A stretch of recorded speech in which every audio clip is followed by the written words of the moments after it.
de pronunciarlo como es, ¿no?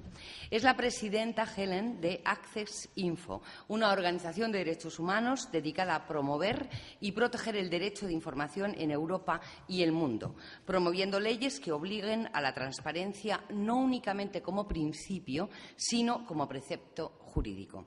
Se fundó esta organización, Access Info, en 2006 como ONG, cuenta con una junta directiva y también con un consejo asesor.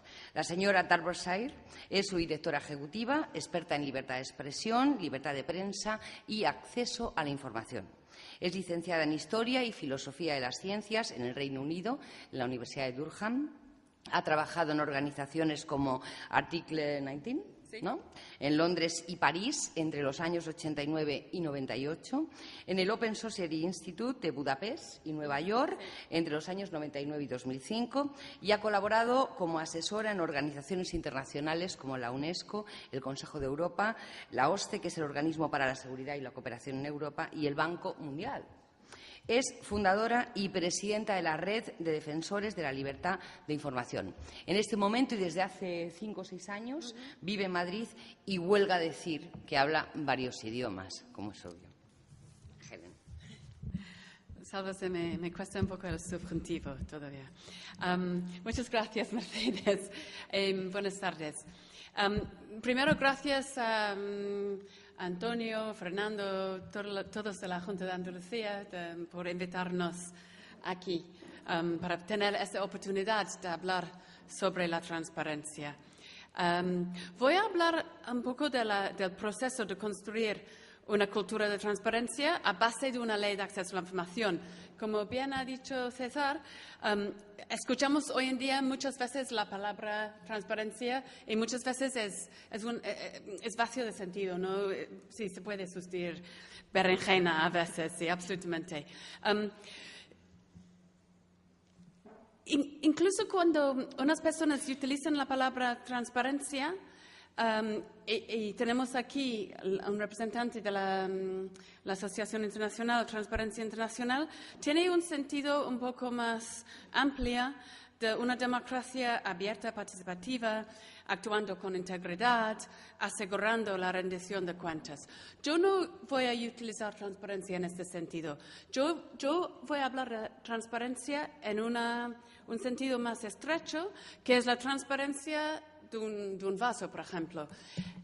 La visibilidad desde fuera hacia adentro de lo que está haciendo una administración pública, los políticos, los funcionarios, los jueces, los que dirigen empresas que están desempeñando funciones públicas o actuando con fondos públicos.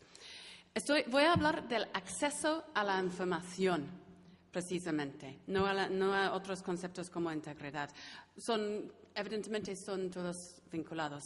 Pero acceso a la información, transparencia como una condición necesaria para la construcción de una sociedad democrática.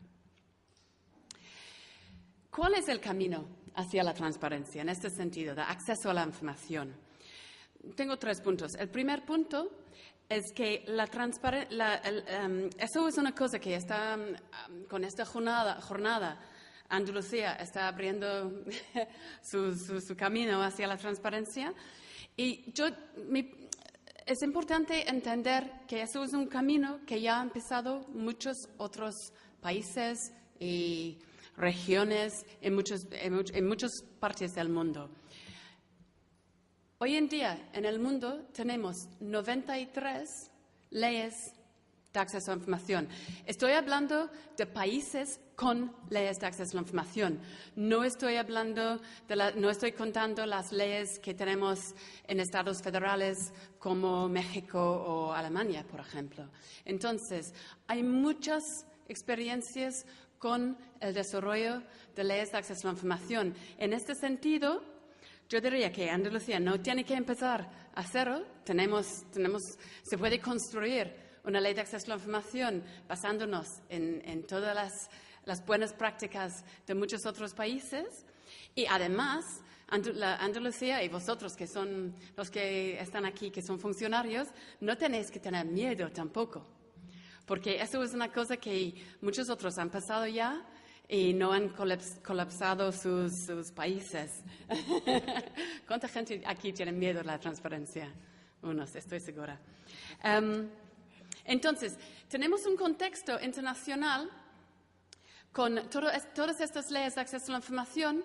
En Europa, la gran mayoría de los países ya tienen sus leyes de acceso a la información. No son todas de la misma calidad. La aplicación e implementación no es igual en todos los países, pero al menos tienen una herramienta legal para dar al ciudadano el derecho de solicitar y recibir información. Eso explica un poco por qué mi asociación AccessInfo está aquí en España, porque España es el único país con más de 1 millón de habitantes que no tiene todavía, en Europa, no tiene una ley de acceso a la información. Los otros 2 países son Luxemburgo, que no es precisamente famoso por ser un país abierto, con todos los secretos de los bancos, y Chipre, que de hecho no está ahí, pero Chipre tampoco tiene una ley de acceso a la información. Luxemburgo tiene un anteproyecto de ley en su parlamento. César ha hecho referencia a la ley de Serbia, porque en una evaluación que he hecho con mi colega Vicky, que está aquí, de todos los 93 leyes del mundo, la ley de Serbia salió con la mejor nota. No estoy diciendo que Serbia es el país más transparente de la Unión Europea, o no es miembro de la Unión Europea todavía, de Europa. Los países nórdicos tienen una experiencia mucho más larga con la transparencia. De hecho, la primera ley en el mundo es la ley de Suecia de 1766. Sí. Entonces, mucho más de 2 siglos de experiencia con la transparencia. Sin embargo, como hemos visto aquí, la gran mayoría de las leyes han sido adoptadas en los últimos, digamos, 15 años. Incluso en mi país, Reino Unido, la ley entró en vigor el 1 de enero de 2005.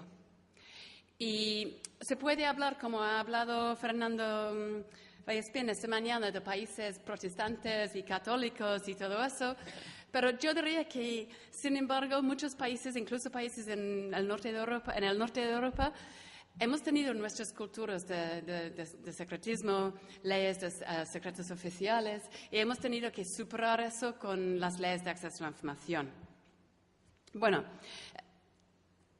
eso es en cuanto a las leyes. Hemos escuchado hoy también gente hablando, y yo hablo del derecho del acceso a la información. ¿Es verdaderamente un derecho? Esperanza Zambrano hizo referencia al artículo 105b de la Constitución Española, que da derecho de acceso a archivos y registros.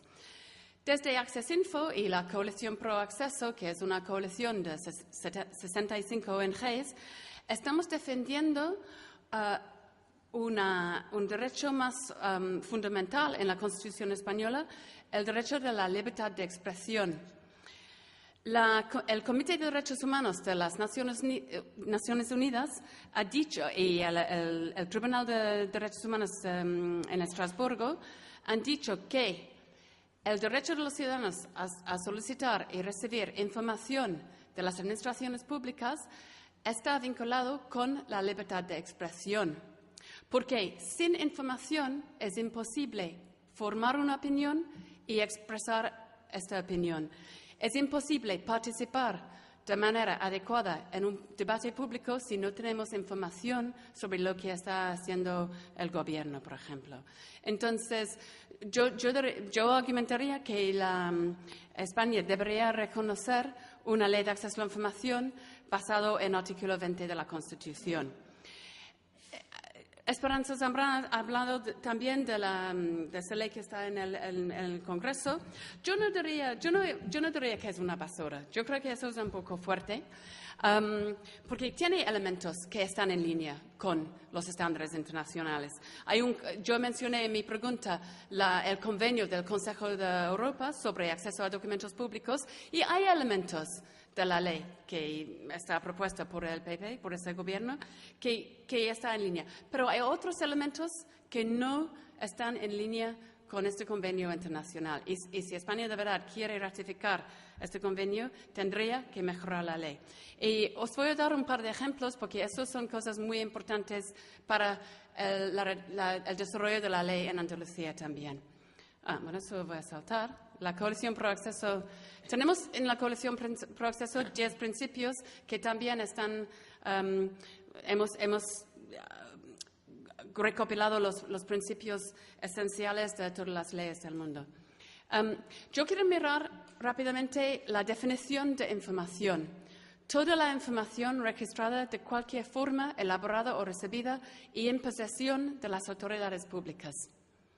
Toda la información, en principio, con unas limitaciones. Hay limitaciones legítimas para proteger a la privacidad de personas privadas, si hace falta para proteger a la seguridad nacional, para proteger a procesos de investigaciones policiales, para proteger a la toma, en unos casos, la toma de decisiones. Por ejemplo, si tenemos un proceso de toma de decisiones sobre un tipo de concurso público, tal vez durante la consideración de las diferentes opciones es legítimo guardar la información fuera del alcance del público. Una vez tomada la decisión, se debe publicar toda la información que ha sido utilizada para tomar la decisión. Entonces, sí hay excepciones, pero excluir de la ley, como se excluye en el anteproyecto de la ley nacional, opiniones, resúmenes, informes internos, comunicaciones entre entidades de la administración pública, eso no es aceptable y no cabe con la definición de información que tenemos en el Convenio del Consejo de Europa. Eso es un ejemplo de la necesidad de mejorar la ley. Y hay otras preocupaciones con la ley, el alcance de la ley, porque no incluye toda la actividad del Poder Judicial y el Poder Legislativo. Si acceso a la información es un derecho, como han dicho los tribunales, las instancias de derechos humanos internacionales, parece bastante evidente que todos los poderes del Estado deben estar bajo el alcance de la ley. Hay otras cosas con... sí. Y en cuanto a la información, eso, yo no iba a dar a poner un PowerPoint, pero yo no podía resistir cuando la representante del gobierno ha dicho que no incluye mis notas. Bueno, lo siento, pero sí, puede incluir las notas. Esas son notas tomado a mano por un funcionario británico en una reunión en Bruselas, una reunión sobre la transparencia de la Unión Europea. Uno de mis colegas hizo una solicitud al gobierno británico para saber qué información tenían sobre ese proceso de toma de decisiones al nivel de Bruselas y entregaron un montón de información, incluyendo este documento. Y incluyeron este documento porque eso es la única información que tenían sobre una de las reuniones. Si eso es el caso, información registrada en cualquier formato incluye este tipo de información. Incluye también bases de datos, información en formato reutilizable, pero a veces la información no es en formato reutilizable. En eso es un caso de información que, bueno, se puede leer, se puede reutilizar, pero no es en formato ideal. Pero es una información que sí, los ciudadanos, si eso es la información disponible y queremos saber, tenemos derecho a saber. No todos los países europeos reconocen este nivel de detalle en cuanto a tener acceso a notas escritas por mano, pero en la mayoría de los países un email, un correo electrónico, sí, es una información que se puede solicitar. Y yo tengo en mi ordenador un montón de ejemplos de correos electrónicos que hemos recibido de diferentes países. Yo creo que eso es muy importante para la redacción de la ley en Andalucía, mirar de verdad a los ejemplos y lo que está pasando en otros países. Porque lo que veo aquí en España es que estamos viviendo en un poco de ignorancia de lo que está pasando ahí. No sé cuánta gente han quedado sorprendidos por este ejemplo de acceso a la información, pero eso es la realidad del día al día de la transparencia en otros países. Y como he dicho, no estamos empezando de cero aquí y no deberíamos tener miedo, porque eso no hay ningún problema con eso. El hecho que está escrito por mano hace un poco más difícil a entender, a leer. Han redactado un par de cosas que son, creo, nombres de otros países, porque es un comentario sobre otro país. Han justificado eso, estamos impugnando esa redacción, pero aparte de eso, es información para el público. Ya, gracias. Bueno, no tengo más diapositivas. Yo tengo 3 puntos más. El acceso a la información como un derecho con dos caras, el lado reactivo y el lado proactivo. Se habla mucho en España, hemos escuchado debate esta mañana sobre los portales de transparencia y si vamos a construir un gran portal o si vamos a tener muchos portales a diferentes niveles de la administración. Es importante tomar en consideración eso.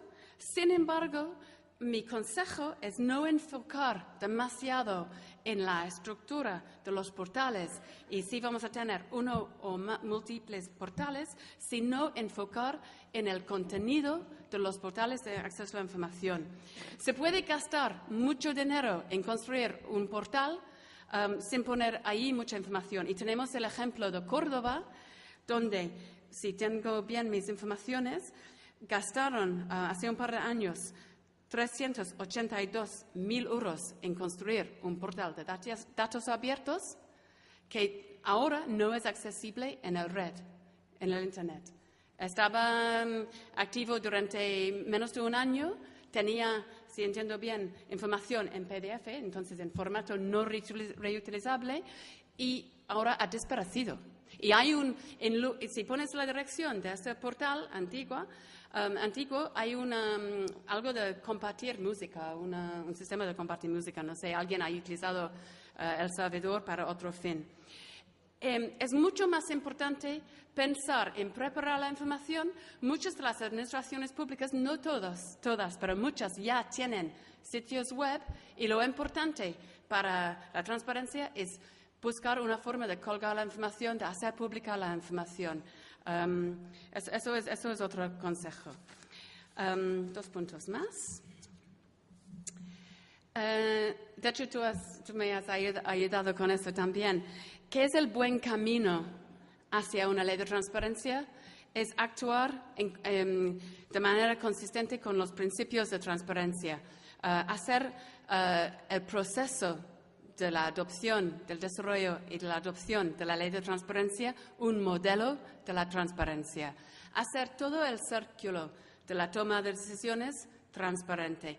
Estamos empezando con este debate, pero durante la comida tuvimos un debate, digamos, sobre si se hace una consulta pública sobre esta futura ley, si se va a hacer público o no el informe sobre la consulta pública. Bueno, hemos escuchado y tuvimos, no sé si está aquí la persona que preguntó esta mañana sobre qué pasó con la consulta pública al nivel nacional. Yo también, evidentemente, participé en esta consulta pública y formalmente nunca recibí ninguna otra información del Moncloa sobre lo que ha pasado con mis comentarios. Formalmente. Informalmente, como pasa muchas veces en España, alguien nos filtró el informe. Y en el informe se puede... Sí, eso es lo que pasa y eso no es aceptable. Y en el informe dice que la mayoría de las personas, de los 3.800 personas que tomaron el tiempo de participar en esta consulta pública, en sus aportaciones exigieron mejoras en el anteproyecto de ley. E incluso que exigieron que sea una ley orgánica que reconoce un derecho fundamental de acceso a la información en línea con los estándares internacionales. Evidentemente, no ha sido muy cómodo por un gobierno que no quería reconocer ese derecho fundamental, que no quiere adoptar una ley orgánica y tal vez por ese motivo o por la falta de costumbre de publicar informes sobre consultas públicas no lo publicaron, Lo pasaron al Parlamento, a la Comisión Constitucional, que ahora está considerando la ley. Pero nunca han reconocido que la mayoría del público quería una ley más fuerte. Si estamos hablando de confianza, no estamos hablando únicamente de escándalos de corrupción, que son bastante alucinantes, que es lo que estamos viviendo estos días, pero estamos hablando también de confianza. ¿Cómo se puede confiar en una... Eso es lo que cuando alguien no te dice lo que están haciendo. Y eso es lo que pasa en nuestras vidas privadas. Si alguien no dice, ¿dónde estabas anoche? Bueno, no puedo decir. Eso no exactamente inspira la confianza. Eso no implica que la persona, o ni el gobierno, está haciendo algo ilegítimo, pero sin embargo, es la naturaleza humana, no se puede confiar. Y la decisión, si una decisión está tomada sin contestar a las demandas del público, sin explicar por qué no se ha tomado en cuenta. Tal vez, y no sé si Emilio, tú vas a hablar de eso, porque tal vez, no sé qué es tu opinión hoy en día, pero porque es complicado vincular la ley de acceso a la información con artículo 20 de la Constitución, hay argumentos jurídicos en contra. Déjanos tener un debate, pero suprimir el informe, no contestar a las personas que participaron en la consulta pública, eso no es aceptable. Entonces, mi recomendación para Andalucía es asegurar un proceso de toma de decisiones con esta ley como una buena práctica, un buen modelo, con transparencia total. No va a dañar a ningún interés y yo creo que es un primer paso. Y mi último punto, espero que estoy bien con el tiempo, es... sobre cuál es el camino, es que el camino se hace andando. Se puede planificar, preparar, tener un poco miedo de la primera solicitud, pero al final, y como otros ya han dicho, una ley de acceso a la información es únicamente el primer paso hacia la transparencia. Y es un paso que uno tiene que tomar para empezar este viaje. Las solicitudes son el motor del cambio cultural, porque no estamos hablando únicamente de una ley de transparencia, una herramienta legal. Es cierto, y no voy a disminuir la importancia de una ley y el reto para la administración pública es el cambio, no es la ley, es el cambio cultural. Es el cambio de chip, de paradigma, de entender. Como entienden en Suecia, porque tienen mucha experiencia en eso, es cuando llega la solicitud, eso es la prioridad. En Suecia, el funcionario público, eso es si tiene una solicitud de información, es como si su jefe ha demandado algo, porque ¿quién es el jefe del funcionario? Es el público. Y eso es la prioridad. Y por eso en Suecia contestan muchas veces dentro de 24, 48 horas a la solicitud de acceso a la información. Entonces, es muy importante tomar este paso. ¿Qué es la mayor lección aprendida de otros países? Yo diría es la formación de los funcionarios y la formación del público. También es importante tener una entidad independiente con poderes que puede sancionar cuando alguien destruye la información o no contesta a una solicitud de acceso a la información. Pero yo diría, entre sanciones y formación es mucho más importante. Reconocer dentro de la administración pública y en diálogo con el gran público que eso es un proceso, que habrá errores, que tal vez la información no es siempre correcta o completa. A veces la información demuestra ineficiencias, pero eso es una buena cosa, sobre todo en la mitad de una crisis cuando queremos ahorrar dinero. Identificar ineficiencias en la administración es una buena cosa, no es una vergüenza. A veces sí, hay escándalos que son de verdad una vergüenza, pero eso es parte de la responsabilidad de ser servidor público. Una ley de transparencia no es una varita mágica, no va a resolver problemas de corrupción. Es parte de la infraestructura que tenemos que construir para tener una verdadera democracia. Hemos escuchado esta mañana esa idea de la política como una isla y que tenemos que construir puentes. Bueno, una ley de transparencia es una de las puentes. Tenemos que construir una buena puente, pero este puente tenemos que crear vehículos para cruzar el puente, vehículos de participación, vehículos de rendición de cuentas, pero no se puede hacer eso sin tener la puente de transparencia. Y para terminar, un mensaje desde la sociedad civil, que estamos aquí, la sociedad civil dentro de España, pero también toda la comunidad internacional de personas que trabajan en acceso a la información. Estamos aquí para ayudaros a compartir los estándares, las experiencias, las lecciones aprendidas y apoyar a la Junta de Andalucía a adoptar una buena ley, pero también para iniciar el proceso de conseguir una verdadera cultura de la transparencia. Muchas gracias.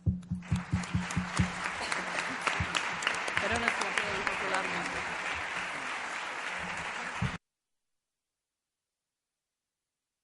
Bueno, ahora que habíamos conseguido teclear bien, vamos a tener que volver a escribir bien a mano, porque como nuestras notas sean públicas, algunas vamos a tener que volver a hacer la cartilla, ¿verdad? Gracias, Manuel Villoria Mendieta, al que ya están viendo ustedes en el extremo de la mesa y al que seguro conocen la mayoría. Es catedrático de Ciencia Política y Administración de la Universidad Rey Juan Carlos de Madrid y miembro de Transparencia Internacional, una organización que ha sido nombrada durante el día de hoy en varias ocasiones. Esta organización se define a sí misma como única organización no gubernamental a escala universal dedicada a combatir la corrupción, congregar a la sociedad civil, sector privado y los gobiernos en una vasta coalición global. A través de sus capítulos en el mundo y su secretariado internacional, Transparencia Internacional aborda las diferentes facetas de la corrupción, tanto en el interior de los países como en el plano de las relaciones económicas, comerciales y de políticas internacionales.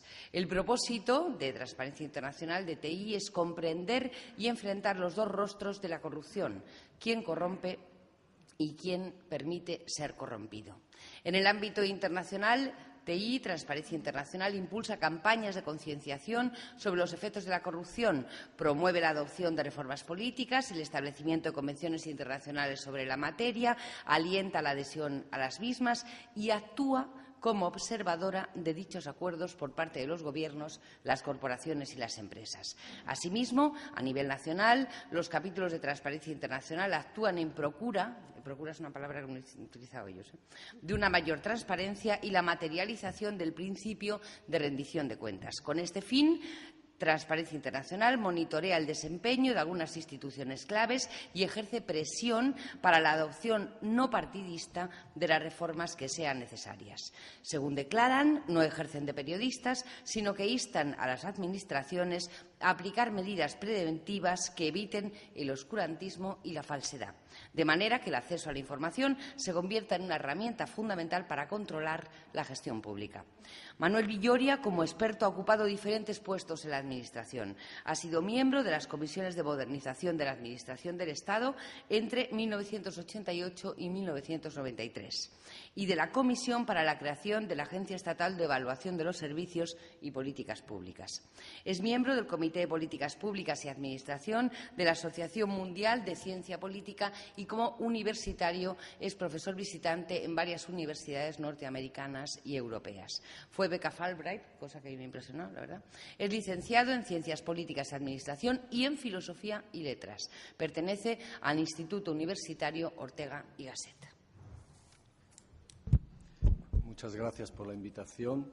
Yo voy a hacer una intervención en la que esencialmente quiero centrarme primero en la filosofía de la transparencia, cuáles son las bases conceptuales, luego hacer una breve referencia a sus ventajas y finalmente entrar en el meollo del asunto, qué debe cambiar para intentar tener una administración y unos gobiernos más transparentes. En primer lugar, agradezco la presentación que has hecho de Transparencia Internacional, si me evito yo tener que presentarla también. Tengo que deciros que nosotros hacemos un informe global cada año de la corrupción, que hacemos un índice de percepción de corrupción, que creo que es mundialmente utilizado, que hacemos nuestro barómetro global, que es distinto al índice en el cual preguntamos a los ciudadanos de los países. Hacemos unas 1000 entrevistas por país, en las cuales preguntamos muy diferentes cosas, entre otras, ¿le han obligado a usted a pagar un soborno en los últimos 12 meses? Que son las encuestas de victimización, que hacemos el índice de países y de empresas corruptoras, y que aquí en España hacemos los índices de transparencia municipal, de diputaciones, de gestión del agua y de comunidades autónomas, que son un instrumento muy, muy sencillo, que tenemos que renovar metodológicamente, pero que, bueno, ha dado los primeros pasos para que muchos ayuntamientos, con tal de estar en los primeros puestos, intenten cambiar cosas y pongan más cosas de las que antes tenían en la red. Bien, también hemos hecho últimamente, ya conectando con lo que quiero contar, hemos hecho una evaluación del Sistema Nacional de Integridad de España. Es decir, nos hemos puesto a investigar lo que serían los 12 pilares fundamentales de la sociedad, desde los medios de comunicación, los partidos políticos, Tribunal de Cuentas y los 3 poderes. Todos esos órganos los hemos analizado en un proyecto de la Unión Europea con 25 países más de la Unión Europea y, bueno, han participado diversos profesores de toda España, de Andalucía.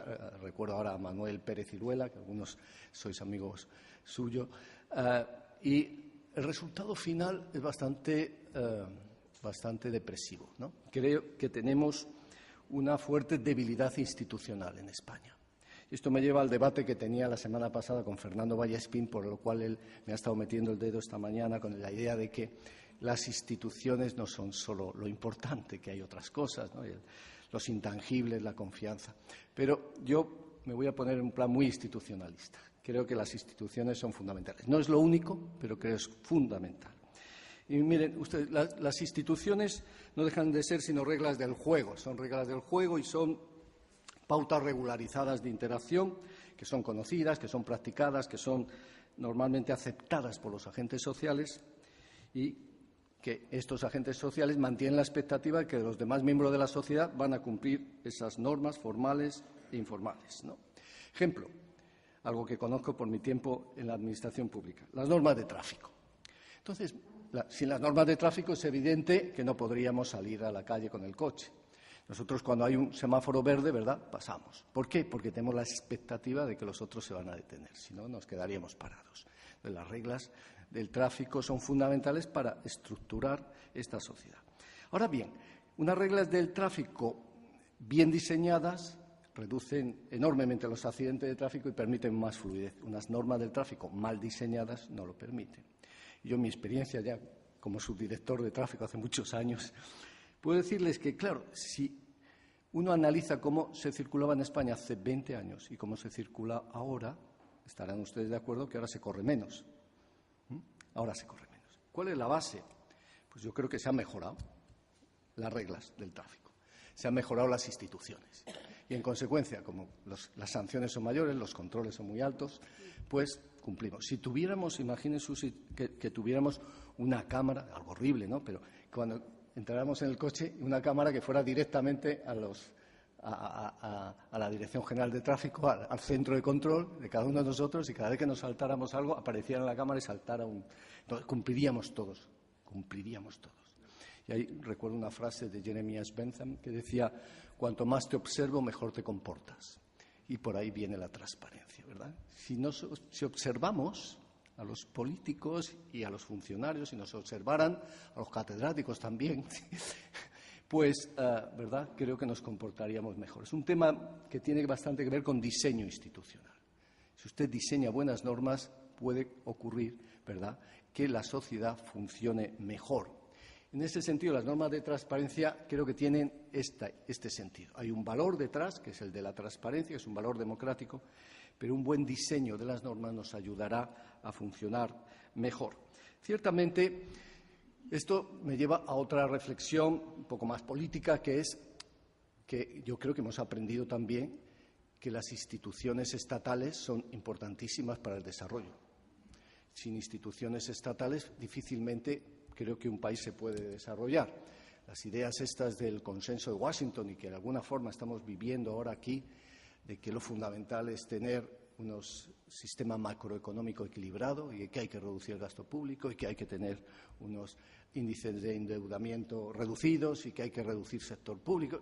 Todo eso a lo mejor sirve en un determinado momento para equilibrar cuentas, pero a largo plazo no resuelve nada, porque si usted no se preocupa de las instituciones estatales, de tener un poder judicial independiente, de tener un poder judicial imparcial, de tener una policía eficaz, de tener una policía democrática, de tener unas instituciones en general políticas y administrativas adecuadas, pues al final el país no se va a desarrollar, porque creo que la historia de la economía y la historia de la investigación en temas de desarrollo nos demuestra que aquellos países que se han desarrollado son aquellos que han construido buenas instituciones.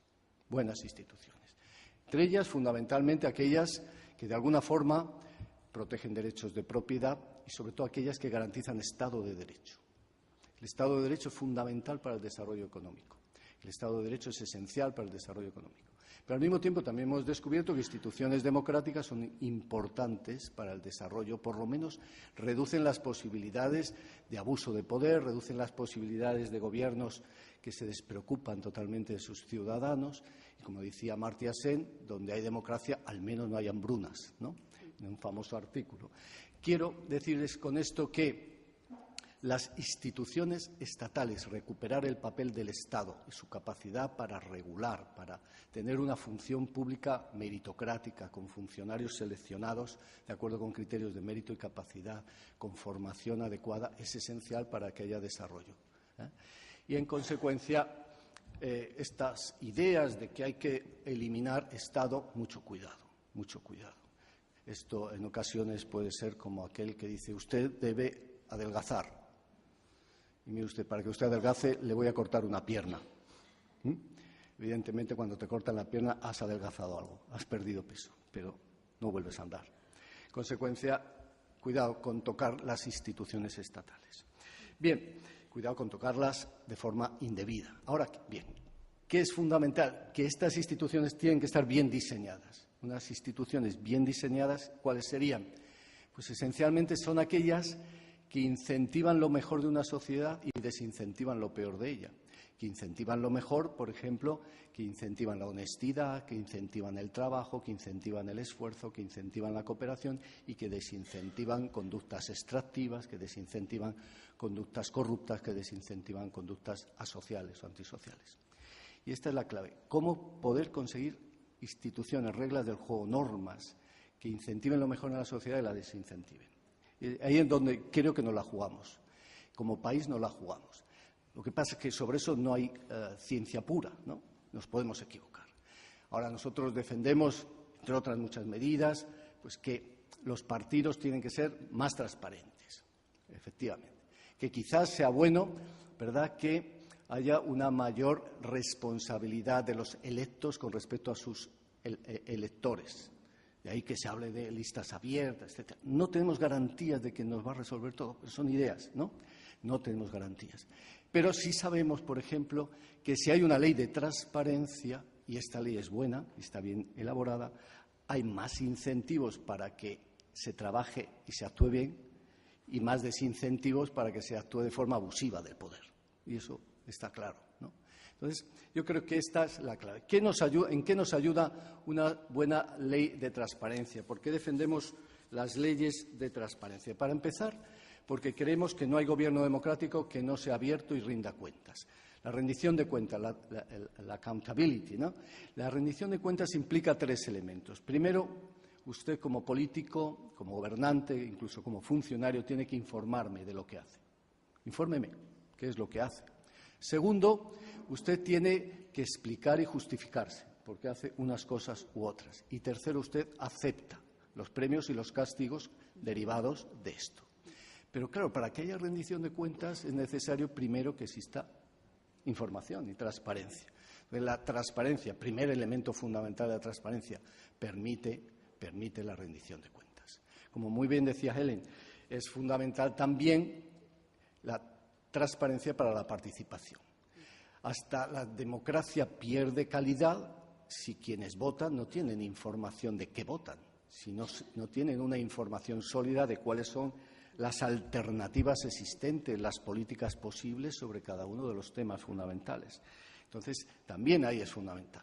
En el mundo de la economía está muy demostrado que la transparencia es clave para el desarrollo económico, pero también para el funcionamiento normal de cualquier sociedad y, desde luego, para una economía globalizada. Imagínense ustedes que ahora mismo todos los países del mundo dejáramos de dar datos sobre la inflación, o datos sobre el endeudamiento, o datos sobre nuestro déficit. Bueno, el resultado sería un caos mundial, ¿no? Porque, claro, ¿dónde situar el dinero? ¿Cómo actuar eficientemente en una economía globalizada? Necesitamos transparencia. En el mundo de la economía, repito, está muy claro. Donde hay transparencia, y aquí he querido poner esta línea de regresión, simple y llanamente se ve, creo que claramente, que la transparencia correlaciona con ingresos per cápita. Donde más transparencia hay, los ingresos per cápita son mayores. Y esto es un factor clave. ¿Por qué? Porque ayuda al desarrollo económico, porque ayuda a que la sociedad, la economía funcione mejor. Donde hay opacidad, pues ya hemos visto cuáles son las consecuencias. Al mismo tiempo, la transparencia correlaciona con control de la corrupción, una correlación altísima, 0,8 casi. Es decir, aquellos países más transparentes suelen ser los menos corruptos. Los más transparentes son los menos corruptos, ¿no? Ahí se ve la diferencia entre Chile y República Dominicana, ¿no? Entonces, Chile es el país en América Latina más transparente, los resultados son que es el país menos corrupto también. Es el país menos corrupto de América Latina y menos corrupto que España, incluso de acuerdo con nuestros índices, ¿no? Entonces, yo estaba ahora en Chile y cuando me contaban los casos de corrupción que tenían, yo decía, pero hombre, eso no es un caso de corrupción, que si unos carteros habían tirado unas cartas y no las habían entregado, no sé qué. Bueno, entonces, es evidente que los casos de corrupción allí son menores y la transparencia tiene mucho que ver. También es muy importante, yo creo, la transparencia para algo mucho más cercano a nuestra experiencia como funcionarios, simplemente nuestra experiencia como funcionarios. Nosotros somos opacos en España, y lo digo como persona que antes de ser profesor he estado, creo que 15 años en la administración pública, somos opacos para con el de al lado. Es decir, las direcciones generales no nos damos información entre nosotros. Y desde luego a los de la otra consejería, vamos, antes muertos, ¿no? Entonces, no nos damos información, con lo cual, ¿cómo coordinar políticas y programas? ¿Cómo coordinar políticas y programas? Ya no digo nada cuando elaboramos presupuestos. Una parte fundamental de la elaboración del presupuesto es engañar a los de presupuestos y engañar a todo el mundo, ¿no? Luego, claro, los de presupuestos, el resultado ya sabemos cuál es. Es que le da lo mismo lo que le cuentes, él corta por un lado y ya está, ¿no? El resultado es que te cortan a veces la pierna, ¿no? Y te cortan la pierna, pero es que no se creen nada. Entonces tenemos un sistema de reglas informales basadas en la opacidad que está generando un daño a la eficacia y la eficiencia en el sector público muy fuerte. Pero al mismo tiempo la opacidad también muchas veces es micro, ¿no? Yo me acuerdo cuando entré como técnico de la Administración del Estado hace muchos años que había una señora que tenía una llave donde guardaba los expedientes y se la llevaba a su casa, ¿no? Yo decía, pero mire, María Jesús, por favor, a ver si me podría usted dejar ese expediente que lo necesito para resolver este recurso. Bueno, pues ahora se lo doy. Espérese que estoy tomando un café. Pues nada, había que... Bueno, y eso era parte de la realidad. Era parte de la realidad. Yo no sé, todavía hay gente que cierra, ¿no?, sus informaciones y no se la da al de al lado. ¿Cuál es el sentido último? Obviamente porque cree que con eso tiene más poder, nadie podrá cesarle. Bueno, la realidad nos demuestra que te pueden cesar por cualquier causa. Bueno, y finalmente, y esto es muy, muy importante, creo que hoy en día, yo que me dedico a investigar la corrupción, me preocupa mucho la corrupción legalmente perseguible, pero me preocupa cada vez más la persecución, la corrupción que se hace con la ley en la mano, la persecución que se hace a través de la ley. Y ahora estamos, ¿no?, un poco con la mosca detrás de la oreja en el caso Bárcenas, por ejemplo. Y es lo siguiente. Imagínense que yo soy les voy a contar una historia real. 1931 creo que se aprobó en Estados Unidos la ley Glass-Steagall. La ley Glass-Steagall surge como consecuencia de la Gran Depresión para prohibir a los bancos que mezclen el negocio financiero y el negocio comercial. Nuestro dinero no lo inviertan por ahí enloquecidamente, sino que usen el dinero para lo que debe usarse por un banco. Entonces, que no mezclen las dos realidades, porque una de las razones de la crisis del 29 fue precisamente ese problema de la utilización fraudulenta de las inversiones por parte de los bancos con dinero que no era suyo. Bueno, prohibieron. Esa ley, después de muchas vicisitudes, creo que fue, no me acuerdo ahora el año, pero creo, no sé si fue en el 95, 94, fue eliminada en el Congreso de los Estados Unidos, fue anulada, la ley Glass-Steagall. Y yo recordaré siempre, porque entonces yo estaba en Estados Unidos, y recordaré siempre la intervención del representante del lobby bancario de los Estados Unidos, que se llamaba Jickling, y decía con toda la cara, la anulación de la ley Glass-Steagall ha sido el ejercicio de lobby más exitoso y caro de la historia. Les había costado más de $1.000 millones en ir pagando las campañas electorales de cientos de congresistas de los Estados Unidos para que anularan la ley. Y al final consiguieron anular la ley, volvieron los bancos a mezclar negocio comercial, negocio financiero, y ahí hemos tenido Lehman Brothers, etcétera. Es decir, que detrás de esa opacidad, muchas veces, ¿con quién se reúnen nuestros ministros? ¿Con quién se reúnen nuestros diputados? ¿Quiénes son los lobbies? ¿A quién representan? ¿Cuánto dinero usan? ¿En qué se lo gastan?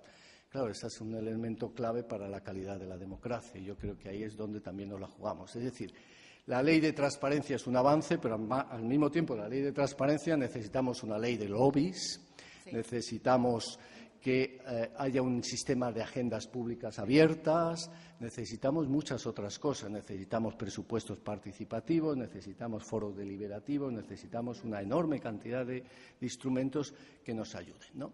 Y ya acabando, centrándome en la ley en la normativa de transparencia. Salto el tema del gobierno abierto, que yo creo que es donde debe situarse realmente una ley de transparencia, como muy bien decíais, porque efectivamente hoy en día la idea del gobierno abierto creo que recoge estos elementos. Un gobierno abierto es un gobierno que efectivamente tiene publicidad activa, pone todo en la red, de forma reutilizable, reciclable, etcétera. Es un gobierno que, en consecuencia, va rindiendo cuentas constantemente y nos permite ser como interventores de la Junta desde nuestro sofá, ¿no? Interventores del Estado desde nuestro sofá, si queremos, podemos, a través de la idea del open data y todos estos instrumentos. Pero al mismo tiempo, una buena política de gobierno abierto permite más cosas. Permite, por ejemplo, participación ciudadana online, participación en la elaboración de normas, participación en la elaboración de libros blancos, en los informes, en el análisis de la realidad social, pero al mismo tiempo permite una mejor regulación, una regulación mucho más efectiva, porque imagínense que ponemos en Internet todos los resultados de las inspecciones sanitarias de todos los bares de Sevilla, de todos los restaurantes, ¿verdad? A que entonces cumplirían de forma mucho más eficaz con las normas y así sucesivamente ponemos en Internet todas las multas que han recibido las empresas de muy diverso tipo por saltarse normas medioambientales, etcétera, y con eso fomentamos, ¿verdad?, algo tan importante como la eficacia normativa. Y al mismo tiempo este gobierno abierto nos permitiría hacer algo más sencillo, que es buscar la colaboración ciudadana en la gestión pública, que es algo que a través de instrumentos de crowdsourcing, como se dice ahora, se puede conseguir. Si a mí me dan un mecanismo sencillo y un software adecuado, yo con mi teléfono móvil puedo ver una zanja en Sevilla y decir zanja. Y hay un atasco, poner atasco, y el ayuntamiento va recibiendo miles y miles de datos y con eso puede ir tomando decisiones sobre dónde hay zanjas, dónde hay atracos, dónde hay problemas de seguridad, dónde hay problemas de iluminación en la ciudad y puede ir tomando decisiones. Si a eso le añado que finalmente creo que el Gobierno debería impulsar wikis wikis de información, wikis de conocimiento, por ejemplo, poner en Internet, dar la posibilidad a todos los maestros, a todos los profesores de Andalucía, de que nos digan cuáles son los instrumentos que ellos usan para mejorar el aprendizaje de los niños en matemáticas, en inglés, etcétera, y que otros maestros aprendan y que con eso también ellos vean, lo apliquen y luego digan, oiga, pues mira, sí, me ha funcionado, pero yo he añadido esto, y así se va generando un conocimiento colectivo extraordinario que desde los gobiernos se debe impulsar. Eso es gobierno abierto. Dentro de eso está la transparencia. Y finalmente, ¿qué diríamos que podríamos incorporar, aparte de la ley de transparencia, en elementos ya más concretos para que sea eficaz? Pues miren, yo creo que fundamentalmente se necesita mejorar el sistema de archivos y almacenamiento y el sistema de almacenamiento de decisiones eficaz. Es un elemento fundamental. Me voy a ir a donde está. Si llego, aquí está. ¿Ya? ¿Cómo se toman las decisiones en nuestros gobiernos? Lo digo como alguien que ha estado muchos años en la Administración. Pues muchas veces yo las decisiones con mi consejero las hemos tomado en el restaurante, algunas muy importantes, ¿no? O simplemente tomando un café, pero no hemos dejado constancia. No había, si alguien nos dice, ¿usted cómo tomó esa decisión? Si me pidieran esa hoja de la agenda de reuniones, yo qué sé que la tomamos. ¿Cómo? Pues yo qué sé. Pues me vino a ver la luz cuando me tomé el segundo cubata. Bueno, entonces, el sistema, cómo se toman decisiones, cómo se almacenan, creo que es fundamental. Hay áreas donde sería perfectamente posible grabar las reuniones. No digo el Consejo de Gobierno, no el Consejo de Ministros, pero hay áreas donde es perfectamente posible grabar las reuniones, grabar las decisiones. Ahí están, ustedes las pueden escuchar. La Junta correspondiente de Urbanismo, pues aquí está cómo se tomaron las decisiones y ya está. Otro elemento importante es la simplificación de normas y procedimientos. Tenemos una enorme cantidad de normas que no sabemos por qué surgen y que hacen que todo sea mucho más opaco, mucho más difícil de interpretar. Y creo que hoy en día hay instrumentos de better regulation, de mejora normativa, que son muy, muy importantes y que habría que aplicar.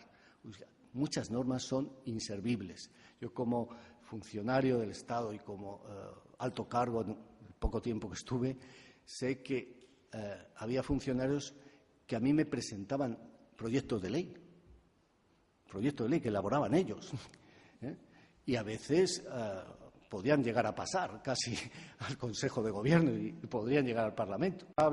La importancia de la garantía de agilidad en la provisión de información y el tratamiento de la misma. Si usted me da la información dentro de 2 meses, pues ya me contará. Y este es uno de los problemas que puede haber con la ley y el silencio negativo repetido, porque a lo mejor yo consigo la información a los 6 años tras el contencioso administrativo y después de haberme dejado un dineral, que a veces se pierde, y te condenan a los gastos y a las costas, bueno, y al final no me sirve de nada. La garantía de la reutilización, de la que ya se ha hablado. Tener incentivos al cumplimiento. Nuestra experiencia en transparencia internacional, con esa cosa tan modesta como es el índice de transparencia de los ayuntamientos, es que los ayuntamientos les gusta, a los dirigentes, a los alcaldes, pues no estar mal en esos índices. Entonces, hay un sistema de incentivos, no hay ningún castigo, es un incentivo por estar bien, por intentar cumplir, llegar a 100 puntos, pues ya está. Miren ustedes, con eso van poniéndose más información. Que detrás de eso puede haber alguien que además de eso sea corrupto, sí, pero desde luego estamos incentivando, volviendo al tema clave del institucionalismo, estamos incentivando conductas que entendemos positivas para la sociedad y desincentivando de alguna manera conductas negativas. ¿Y qué más? Un sistema de sanciones eficaz, de lo que ya se ha hablado, un buen procedimiento de solicitud, de demanda, de quejas y de recursos, una formación de los funcionarios, como tú muy bien decías, técnica y en valores, un presupuesto suficiente, eso va a ser más difícil ahora, un órgano político impulsor con relevancia y peso político. En el Estado lo ha tomado la vicepresidencia y eso explica en parte que haya llegado al Congreso el proyecto de ley. Si aquí es la Consejería de Presidencia, también tiene más posibilidades. Un órgano central de gestión del sistema con medios suficientes, independencia, un elemento clave, transparencia, que rinde cuentas, que asegura la integridad de sus miembros, y luego órganos por unidad administrativa que lo ejecuten, una adecuada gestión y cooperación entre las plataformas públicas, una adecuada gestión de la comunicación con las redes sociales y una estructura organizativa y técnica que permita su adecuada implantación. Con todo eso, a lo mejor conseguimos que esos ideales de transparencia a través de estas buenas instituciones se lleven a la práctica y con eso probablemente mejoraremos la eficacia y la eficiencia de nuestra Administración y con eso recuperaremos la senda del desarrollo con un poco de suerte. Nada más. Muchas gracias.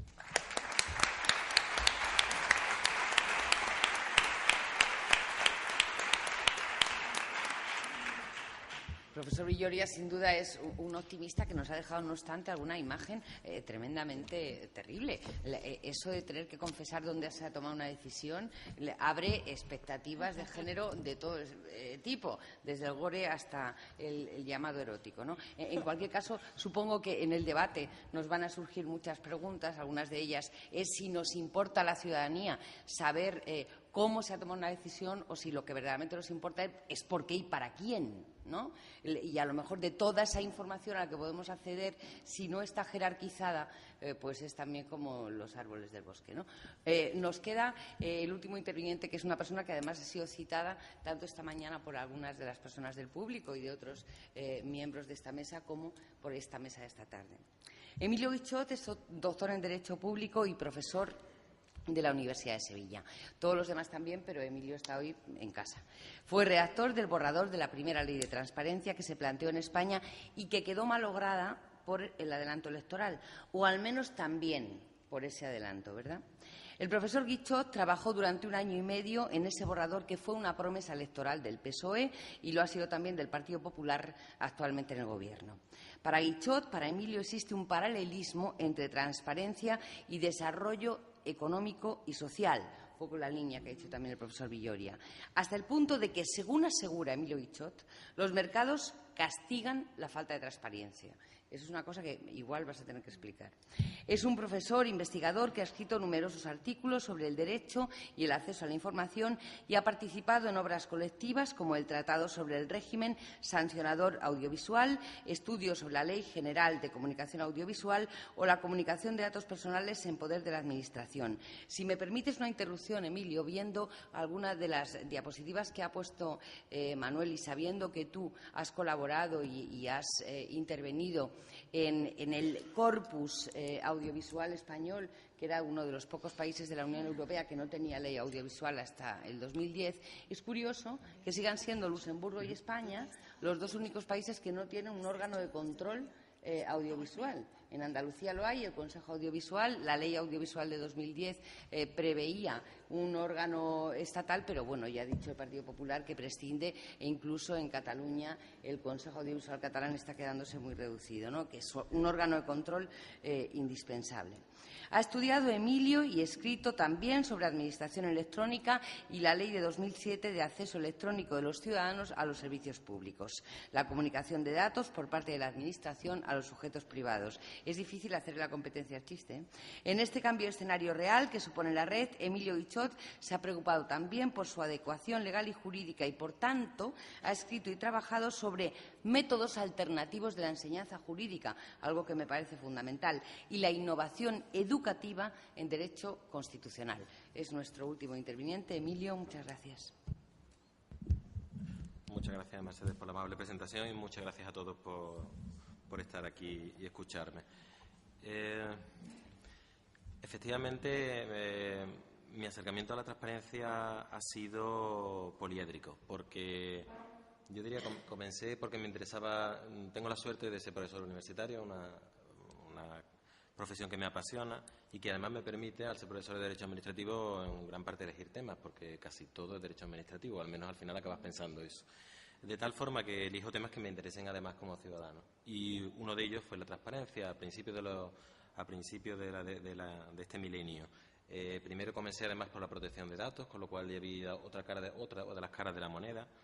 Después me interesaba como ciudadano, comencé a escribir sobre ello y también a interesarme a título individual por la propia coalición Pro Acceso, de la que Helen es presidenta. Y en 2009 me surgió, perdonen esta breve biopic, pero es que va a tener relación con lo que les voy a contar. En 2009 me surgió la oportunidad de irme a trabajar a Madrid, efectivamente a Moncloa. Oportunidad que me venía mal para todos los efectos. Estaba aquí muy bien, tenía aquí pareja, estaba reformando mi casa, me gustaba mi trabajo. Y por tanto dije que no, pero tras una reunión me dijeron, y por eso esta breve biografía, que las dos leyes que iban a llevar era la ley audiovisual y la ley de transparencia. Y entonces, claro, dedicarte a eso durante años y tener la oportunidad de aportar algo a la práctica, a la sociedad, pues ya era difícil decir que no. Así que ahí estuve en un periodo breve.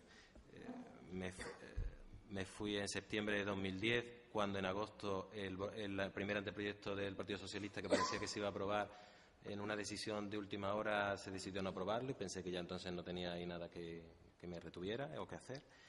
Y volví y seguí trabajando en ese tema, un tema que se ha puesto ahora de moda en el mejor sentido. Y eso lo cuento porque también enlaza con el sentido de por qué estamos hoy aquí. No voy a hablar nada de cuál es el contexto mundial, llegamos a la retaguardia, a la transparencia, casi 100 leyes. Y en España realmente fue así, como ha dicho Mercedes. El Partido Socialista en el 2004 y 2008 prometió la aprobación de una ley de transparencia, en eso fue pionero en España, y sin embargo desaprovechó esas dos oportunidades, especialmente en la segunda legislatura, cuando hubo un anteproyecto no solo muy avanzado me refiero en su estado de redacción, sino incluso filtrado a la prensa, publicado en portada y a todo lujo de detalle por el periódico El País, un lunes de agosto en el que yo interrumpí mis vacaciones y cogí el AVE para responder a las últimas cuestiones ministeriales, y finalmente, sin embargo, se paralizó ese jueves. Nunca se sabrá por qué, o al menos yo no lo sabré. Se paralizó y quedó enterrado. Así que de tener un titular del País diciendo que se aprobaba ese viernes la ley de transparencia, pasamos a uno en público, ese febrero, también en portada, que se llamaba "El Gobierno entierra la ley de transparencia". Fue sin duda un error político, porque al mes siguiente, 15 de marzo, una de las reivindicaciones del movimiento social más importante que ha habido en los últimos años en España era precisamente que se aprobara una ley de transparencia. Los juristas no somos tan importantes, pero que se reclame una ley desde un movimiento ciudadano ya es significativo. Y a partir de ahí vino la carrera por la transparencia, carrera de la que yo ya fui testigo desde fuera, aunque siempre muy vinculado al tema. En abril una proposición de ley de UPyD, en junio una moción de censura aprobada por todos los grupos parlamentarios para que se aprobara una ley de transparencia en breve, en junio una proposición de ley del Partido Popular, en julio un anteproyecto del PSOE, pero claro, anunciado el mismo día que se anunciaba la disolución anticipada de las Cortes. Es decir, todos eran gestos para la galería. A partir de ahí, en todos los programas electorales, la promesa de una ley de transparencia se generalizó. Bastó que se constituyeran las Cortes Generales de nuevo para que el PSOE presentara una proposición de ley, UPyD presentó otra, pero ya el Partido Popular quería presentar su propio proyecto, al que se había comprometido a presentar en los primeros 3 meses de la legislatura, y así lo hizo. Por tanto, en todo este tránsito, al que ha ido acompañado de constitución de su comisión de expertos o llamada de expertos en el Centro de Estudios Políticos Constitucionales, en la que he tenido la suerte de formar parte. Ahora hay comparecencias públicas en la Comisión Constitucional, en el que creo que muchos de los que estamos en esta mesa vamos a participar. Bueno, yo sí lo sé porque ya participé, pero estoy convencido de que vosotros participaréis también.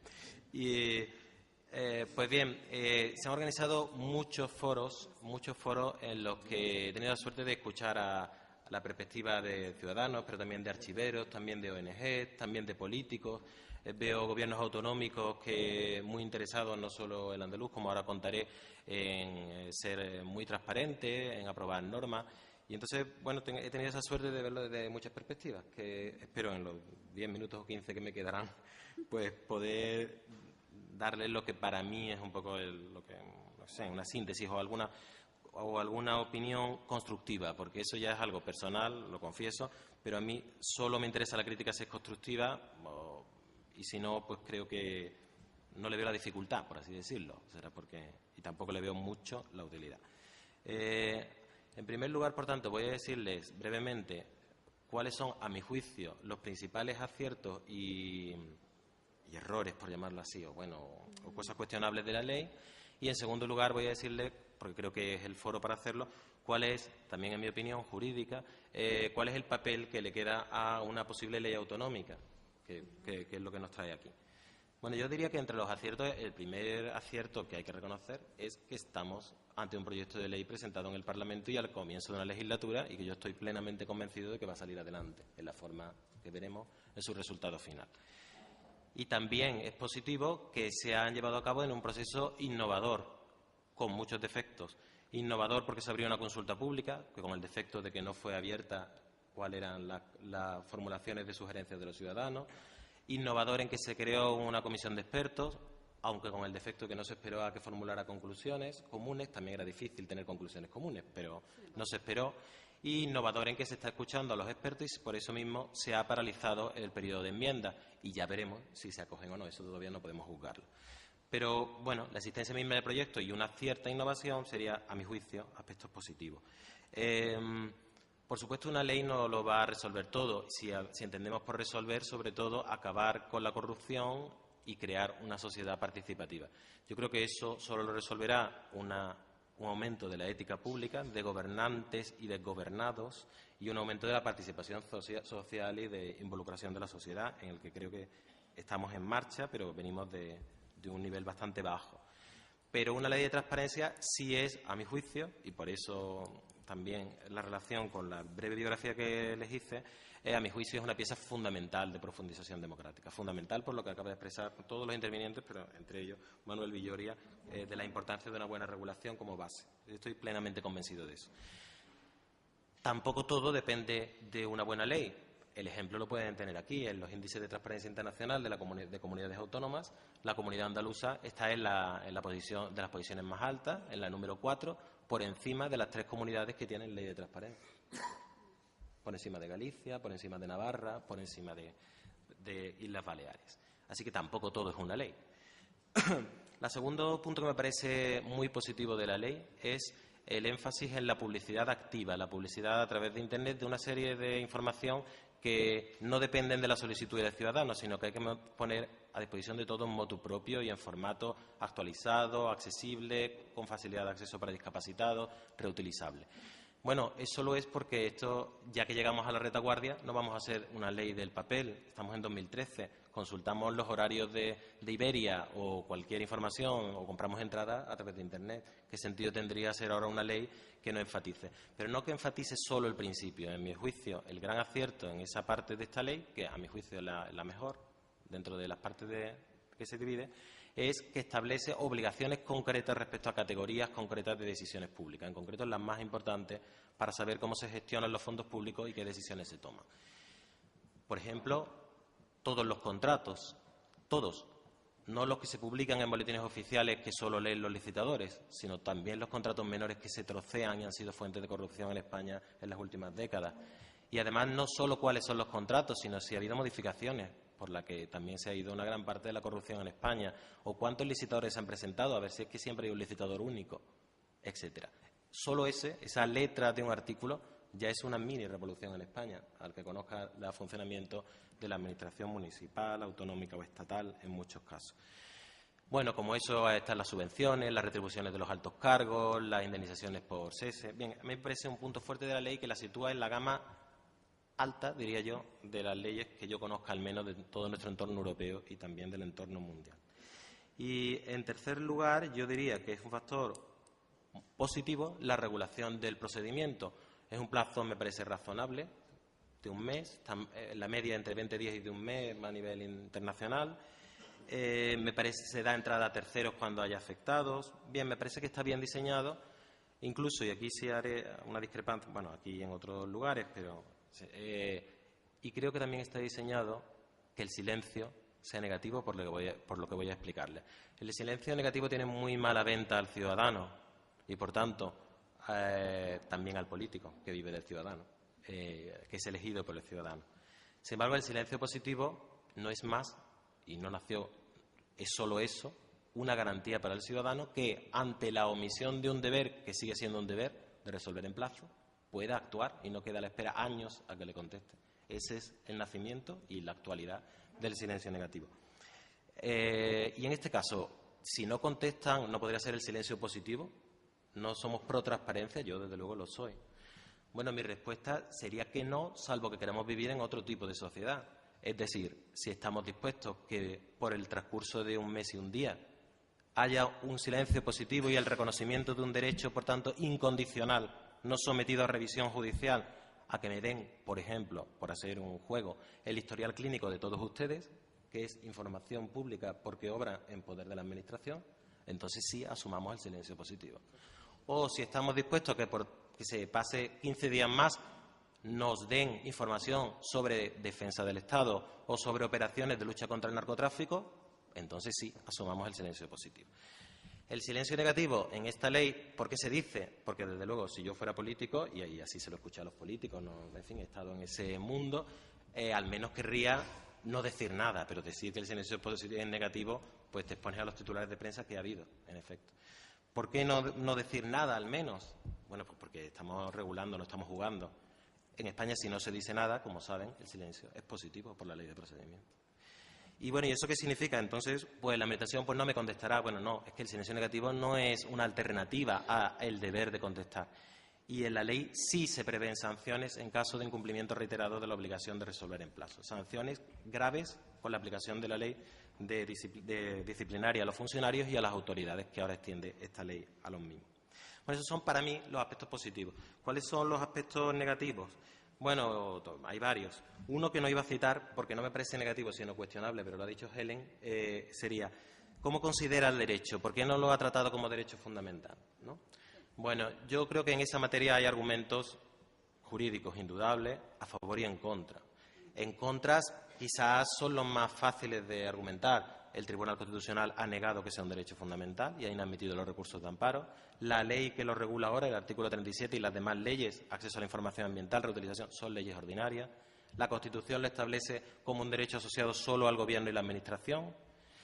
Yo, sin embargo, defendí en su momento, cuando trabajaba en el Gobierno, solo que era un técnico, no podía yo imponer mi opinión, defendí después por escrito, cuando he escrito sobre el tema, defendí en la Comisión de Expertos y he defendido en la Comisión Constitucional del Congreso, que teniendo en cuenta la jurisprudencia europea y teniendo en cuenta que los derechos hay que interpretarlos a la luz del momento, ¿cómo no decir que dentro de la libertad de información está la de conocer los asuntos que más interesan a la opinión pública para formarse un juicio, como son la información en poder de los poderes? O sea que mi posición en eso es esa, es reconocer lo que hay y mi opinión, dada en todos esos foros, ha sido que debería haberse reconocido como derecho fundamental.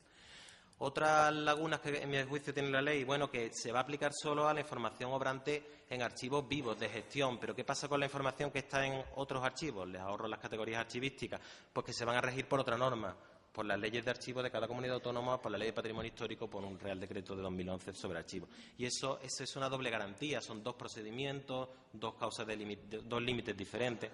Me parece perturbador. Un elemento que no es negativo, pero que se puede mejorar, y ya les diré que ahí entra en juego las posibilidades autonómicas, es ¿qué otras cosas se pueden facilitar al ciudadano sin que lo pida? Pues yo creo que se debe facilitar la agenda de los políticos y aprovechar, si no para regular los lobbies, que se podría, al menos para obligar a que sean públicas el objeto y las personas que se reúnen, el patrimonio de las administraciones y ver cuántos coches oficiales, si hay inmuebles vacíos y otros por los que se paga en alquiler una fortuna en dinero público. Se podría prever que los proyectos de reglamentos o de normas sean públicos no en el último momento, sino al principio, para que los ciudadanos puedan participar en la toma en su configuración. O, finalmente, aunque no es lo único, creo que se debería avanzar en una institución de garantía, en el caso del Estado, auténticamente independiente. A mi juicio, la actual Agencia de Evaluación de las Políticas Públicas no lo es porque no estaba diseñada para serlo. Porque es cierto que su director ahora va a ser nombrado por el Gobierno, con posibilidad de veto por mayoría absoluta por el Congreso, con causas de cese tasadas, pero también tiene un consejo rector en que hay personas independientes, como el propio Manuel Villoria, pero que mayoritariamente es un consejo rector interministerial con representantes de los ministerios. Y eso no es un órgano equiparable a ninguno de los órganos independientes reconocidos como tal en el ámbito internacional.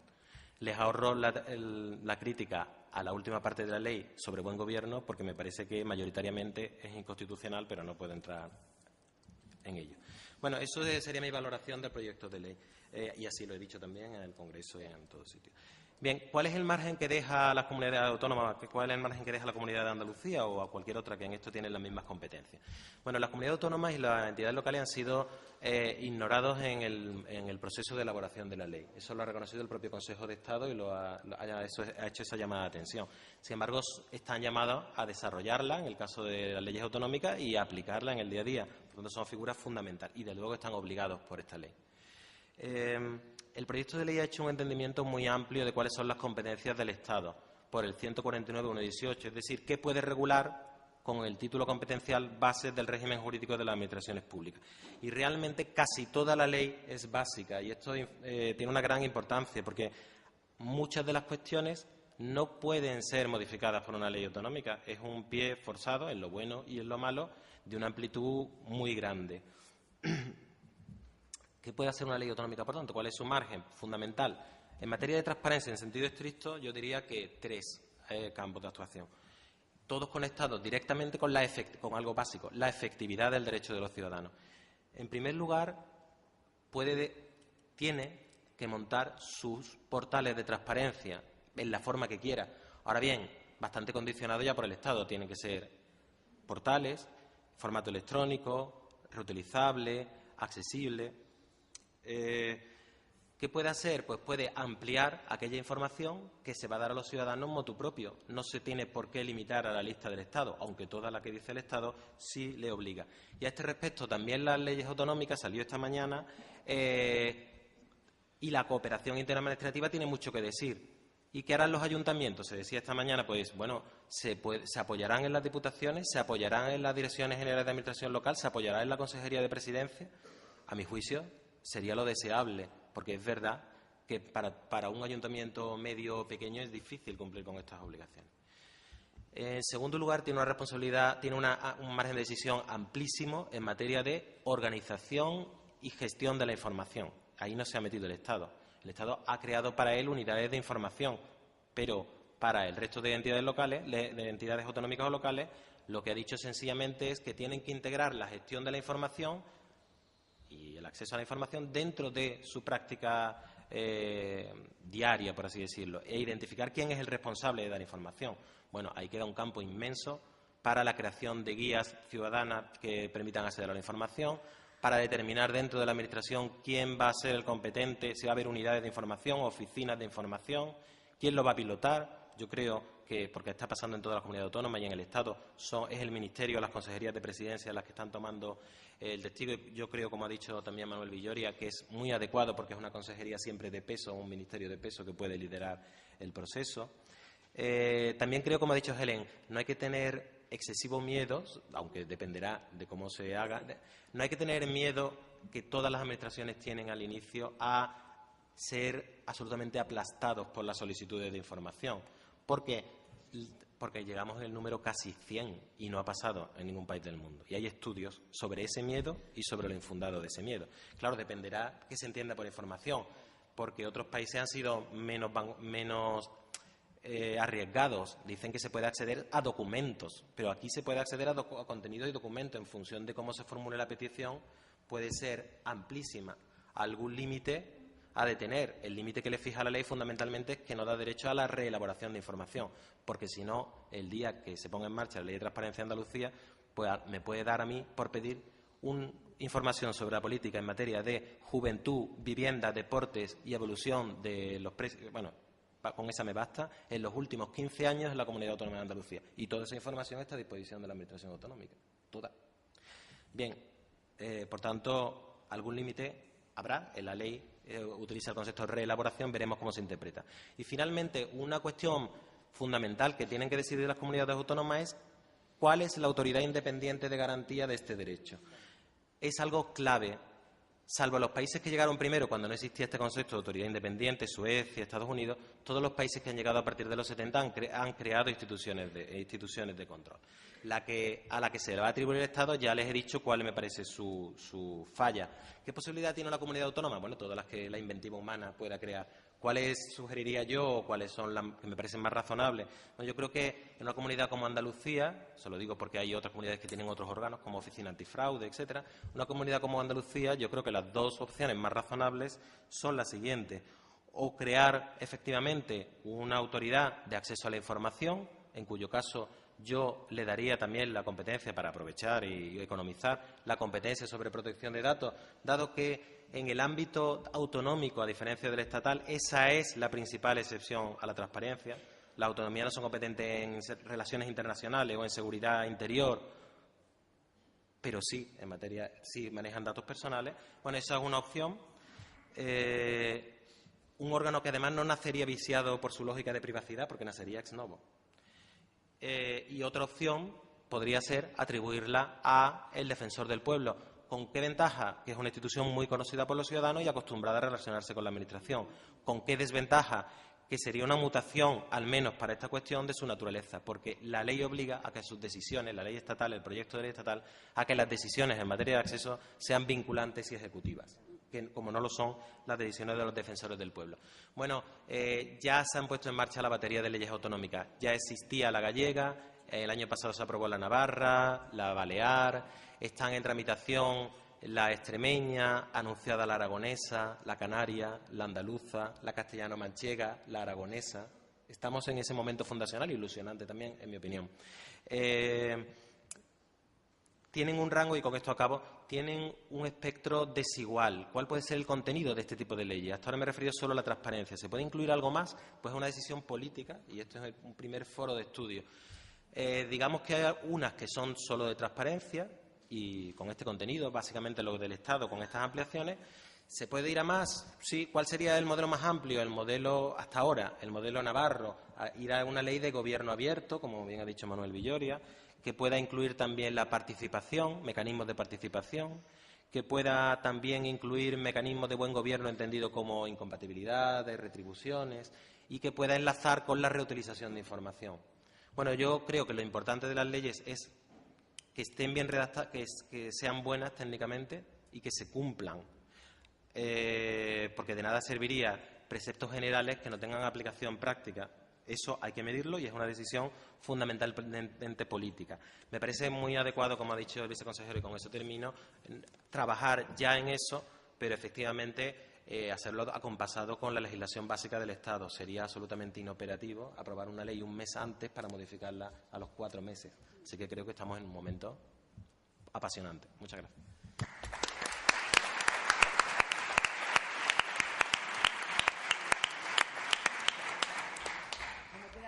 Queda abierto, por tanto, el turno de intervención.